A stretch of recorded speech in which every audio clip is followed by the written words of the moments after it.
Hey everybody, what's up and welcome back to today's video. And today guys, I'm going to go ahead and be showing you how to add your Instagram feed to Squarespace.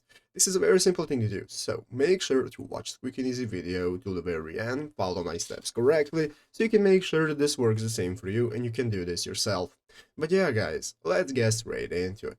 So the first thing you want to do is to go ahead and open up the official Squarespace website right here, squarespace.com, if you've not already, and after opening it up, you'll be greeted by this main page right here, which is the home page where you can see all the options you can access, and you need to go ahead and log into your account. So after logging into your account, you'll be greeted by your dashboard right here, which is the home page dashboard where you can find all the websites you can access that you own. And now I'm going to go ahead and open up my website that I want to add my Instagram feed to. So I'm going to open it up right here. This is going to open up my website in preview mode where I can take a look at all options I can access, such as website, products, content, and so on.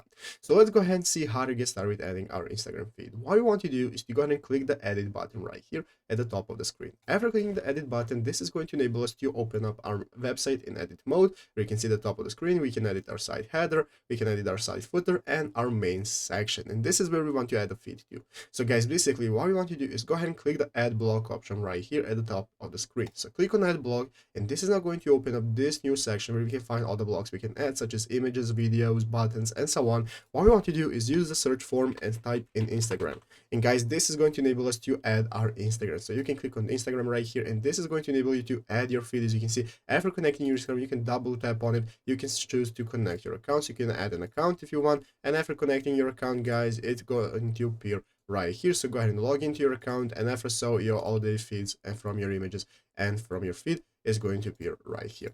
But yeah guys, basically that is how to do it. So I hope this video was helpful. If it was, make sure to leave a like, subscribe to the channel. So yeah, thank you for watching, take care, and bye.